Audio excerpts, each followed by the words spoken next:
En la lección anterior analizamos la idea de que la creación es una explicación científicamente aceptable para el origen del universo. En esta lección examinaremos la presunta sucesión de la evolución, tanto como la evidencia que documenta por qué el concepto de la creación es mucho más consistente con la ciencia verdadera que la idea de la evolución orgánica. Cuando hablamos del origen del universo y de aquellas cosas en este, no podemos hablar como testigos oculares u observadores de primera mano, ya que ninguno de nosotros estuvo presente. Por consiguiente, cualquier discusión científica debe estar basada en ciertas suposiciones, hipótesis o teorías fijadas después de los hechos. Una suposición es algo tomado por sentado y representa un legítimo punto de comienzo para una investigación. Una hipótesis es simplemente una conjetura culta o una suposición tentativa. Una teoría es un principio general plausible o serie de principios que pueden ser usados para explicar cierto fenómeno y que es sostenida, a lo menos, con algunos hechos. Muchos evolucionistas claman que la evolución ha sido probada y por lo tanto debe ser enseñada no como una teoría, sino como un hecho. Por ejemplo, mucha gente hoy en día, a lo menos, ha oído los nombres de Francis Crick y James Watson, los dos científicos que compartieron el premio Nobel por su descubrimiento de la estructura del ADN, la molécula dentro de cada célula viviente que porta la información genética. Varios años después de su descubrimiento, el doctor Watson escribió un libro titulado La biología molecular del gen, en el cual declaró: hoy en día la teoría de la evolución es un hecho aceptado. Pocos años después, en la edición de agosto 23 de 1999 de la revista Time, el famoso evolucionista de Harvard, Stephen J. Gould, dijo que la evolución está tan bien documentada como cualquier fenómeno en la ciencia, tan firmemente como la rotación de la Tierra alrededor del Sol en vez de viceversa. En este sentido, podemos llamar a la evolución un hecho. ¿Es la evolución un hecho de la ciencia? No, no lo es. Un hecho es definido como un suceso actual o algo que tiene existencia actual. Con esa definición de uso estándar en mente, considere lo siguiente. La evolución no puede ser considerada un hecho porque está basada en un número de suposiciones improbables. Varios años atrás, un evolucionista bien conocido de Gran Bretaña, con el nombre de George Kirkwood, listó atrevidamente no menos de 7 suposiciones en su libro extensamente distribuido, Las implicaciones de la evolución. Las primeras dos suposiciones que listó fueron estas. Uno, la generación espontánea debe haber ocurrido. Y dos, la generación espontánea debe haber ocurrido solamente una vez. La generación espontánea es la idea de que algo no viviente dio origen a algo viviente, sin ninguna asistencia externa. Este concepto es justamente la base de la evolución orgánica, ya que los evolucionistas creen que cuando el universo inicialmente comenzó, este estaba compuesto exclusivamente de hidrógeno, con quizás unos pocos átomos de helio. Para que la vida comenzase, ellos están forzados a concluir que aquellos químicos inorgánicos no vivientes de algún modo se tornaron en algo viviente, pero ese de algún modo es un problema extremadamente difícil para el concepto de la evolución. Los científicos han tratado por siglos de documentar que esa generación espontánea puede ocurrir. Hasta la fecha, cada sencillo intento no solamente ha fallado, sino que ha fallado miserablemente. Nadie jamás ha podido probar que algo no viviente puede producir algo viviente. Por lo tanto, los evolucionistas simplemente suponen que esto pasó. Además, ellos suponen que esto pasó solamente una vez. Pero, ¿por qué? Lo completo de la vida está compuesto de un código genético singular, el ADN del cual hablamos anteriormente. Ya que ese código es extremadamente complicado y ya que es virtualmente el mismo en toda cosa viviente, con solamente variaciones menores, los evolucionistas están forzados a admitir que los eventos que lo produjo deben haber ocurrido solamente una vez. Sugerir que esto pudo haber pasado más de una vez y que esto produjo exactamente el mismo código cada vez sería ridículo. Nadie creería tal cosa, aún incluso los evolucionistas. Existen dos problemas serios con todo esto. Primero, algo basado sobre una suposición nunca puede ser considerado un hecho. En el mejor de los casos, cualquier idea basada en una suposición permanece por siempre como lo que es una suposición. No es posible, lógicamente, establecer un concepto sobre una suposición y luego aseverar que es un hecho, ya que la generación espontánea es la base del todo de la evolución. Obviamente, usted no puede conseguir que algo evolucione si no puede conseguir, en primer lugar, que viva. Y ya que la generación espontánea es nada más que una suposición, porque no ha sido documentada científicamente y toda evidencia disponible apunta en contra de esta, entonces la evolución no puede ser un hecho. Segundo, como todo científico sabe, los eventos de una sola vez no pueden ser estudiados usando el método científico. ¿Por qué es este el caso? La ciencia usa los cinco sentidos: tacto, olfato, vista, gusto y el oído para estudiar aquellas cosas que son universales, fiables y reproducibles. Eso simplemente significa que un científico que trabaja en Hong Kong puede hacer un experimento exactamente igual a un científico en la ciudad de Nueva York. Si ambos usan los mismos métodos, ambos obtendrán los mismos resultados hoy, mañana, el próximo año o dentro de 10 años. Y sus resultados pueden ser repetidos una y otra vez. Pero los eventos de una sola vez no son ni universales ni fiables y, por definición, no pueden ser repetidos.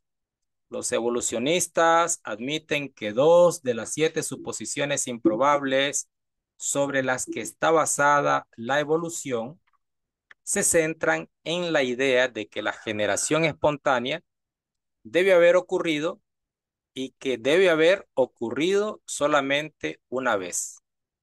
Esto significa que la evolución no puede ser un hecho científico.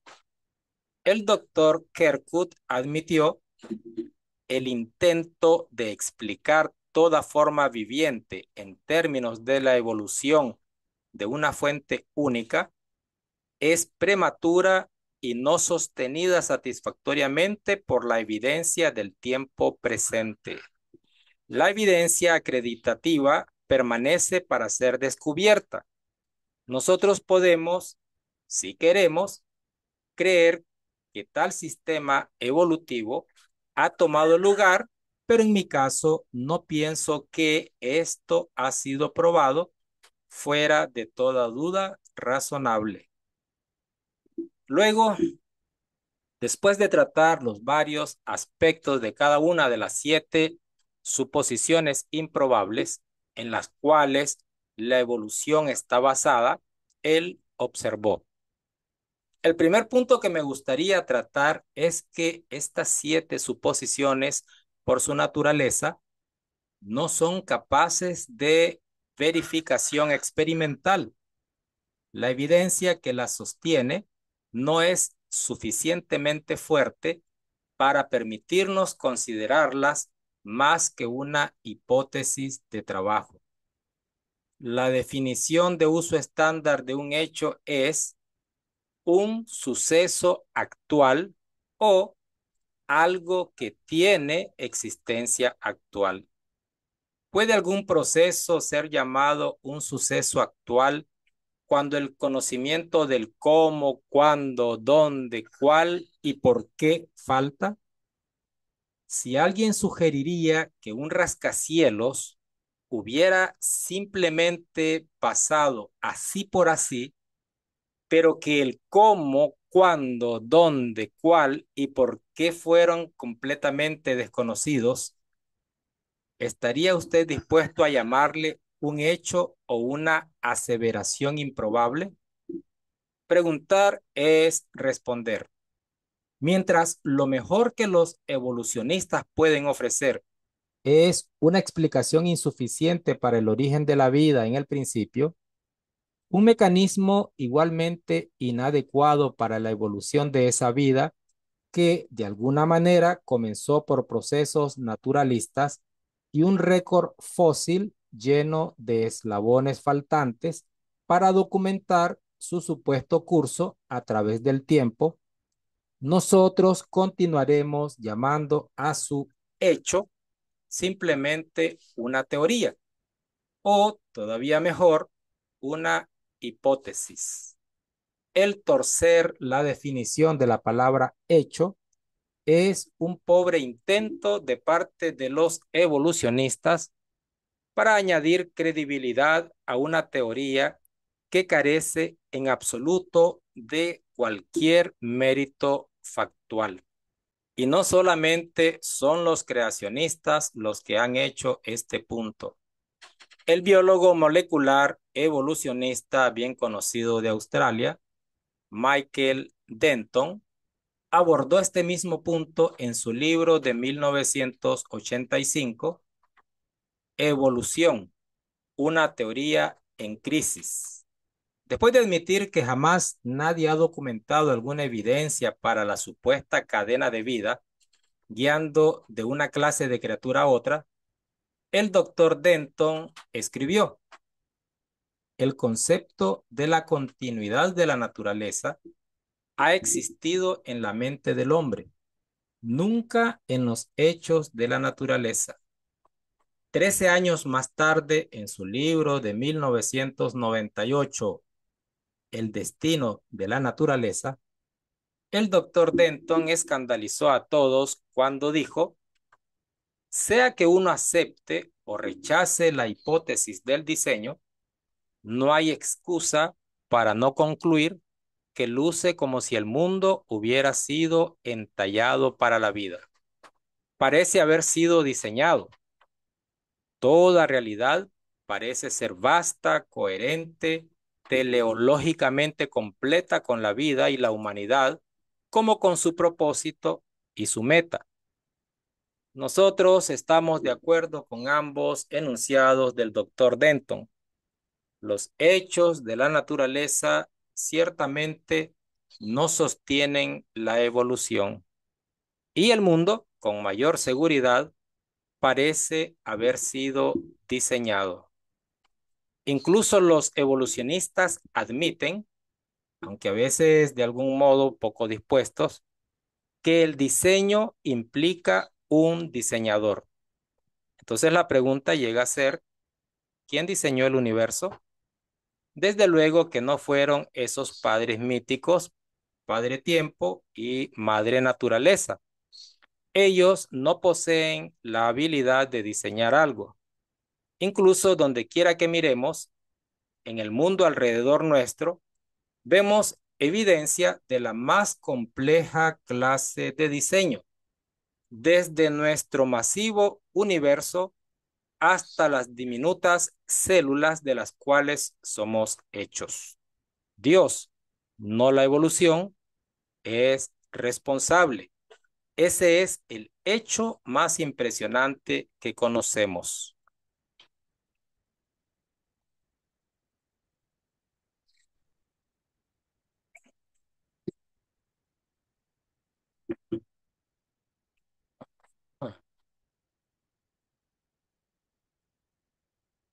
Uno de los argumentos más impresionantes para la teoría de la evolución es provisto por la evidencia de las ciencias comparativas. Anatomía comparativa, fisiología comparativa, citología comparativa, bioquímica comparativa, etcétera. Ya que los científicos han trabajado en estos varios campos y han aprendido a comparar un organismo con otro, han establecido similitudes básicas entre ciertos grupos. Cuando los científicos hacen comparaciones de las partes de los organismos, comúnmente hablan de estructuras que son estructuras homólogas, similares en apariencia, como opuestas a aquellas que son análogas o similares en función, sugiriendo que estas estructuras particulares atraviesan por etapas similares de desarrollo que tienen accesorios similares, etc. El mismo Charles Darwin pensó que el argumento de la homología fue una de las pruebas más grandes de su teoría. Él escribió: hemos visto que los miembros de la misma clase, independientemente de sus hábitos de vida, se parecen a otros en el plan general de su organización.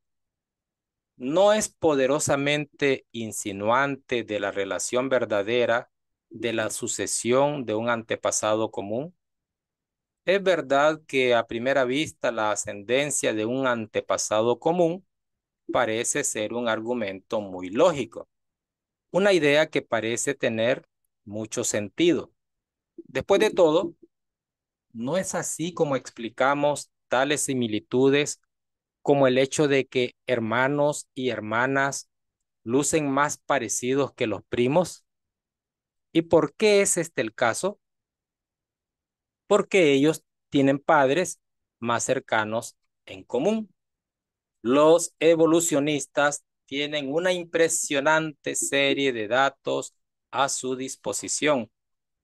Ellos están prontos a señalar que el ala del murciélago, la pata delantera de la tortuga, la pata delantera de la rana y el brazo del hombre tienen la misma estructura general. Los evolucionistas también denotan correctamente que la pata delantera del perro, la aleta de la ballena y la mano del hombre contienen esencialmente los mismos huesos y músculos. En tiempos más recientes, estos argumentos han sido llevados incluso al nivel molecular mientras los científicos comenzaban a comparar las similitudes en los grupos sanguíneos, la composición del citocromo C, las enzimas, el ADN regular y una multitud de otros grupos moleculares. Por ejemplo, ha sido anunciado que el chimpancé y el ser humano tienen ADN que es similar en el 99% del tiempo. ¿Qué es lo que los creacionistas responden a todo esto? Existen las similitudes y si es así, ¿es la explicación de los evolucionistas la correcta que calza en los hechos del caso?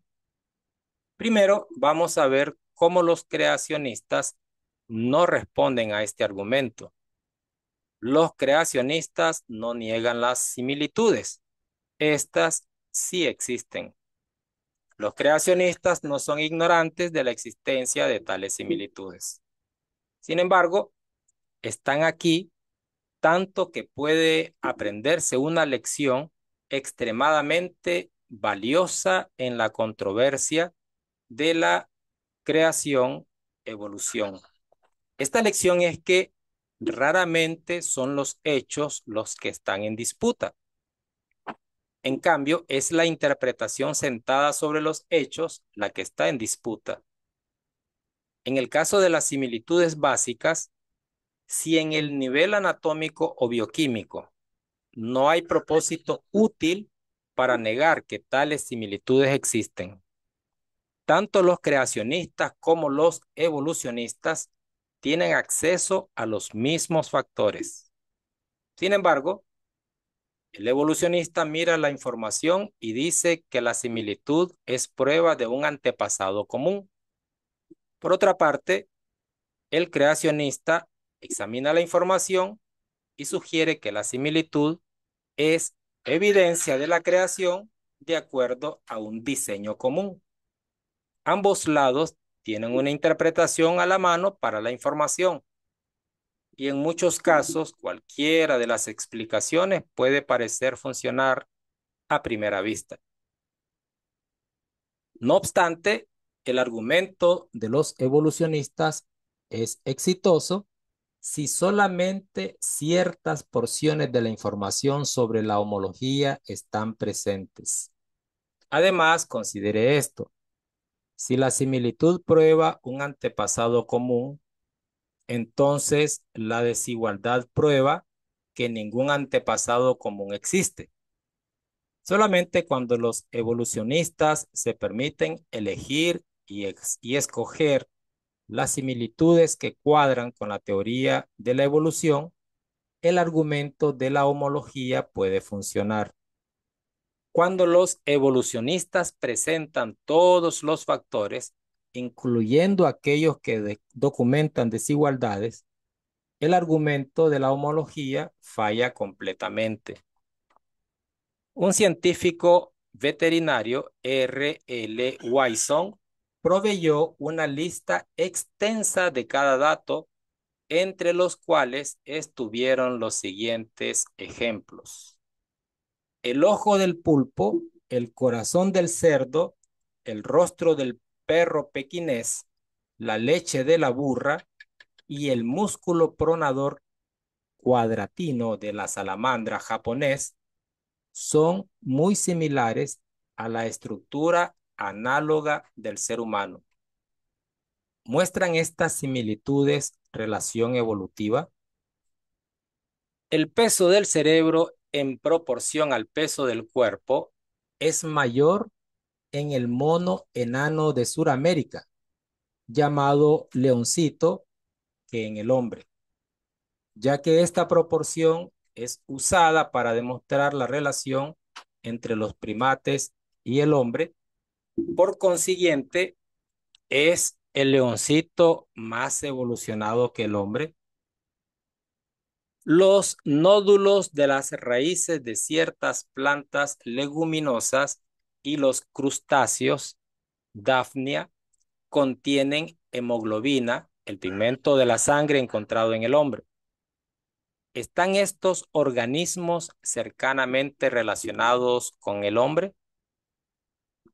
Tales evidencias han causado que los evolucionistas busquen la manera de rescatar el argumento de la homología. Por consiguiente, han vuelto a los estudios moleculares para establecer un antepasado común basado en la homología. No obstante, los estudios moleculares en los pasados años no han producido mejores resultados.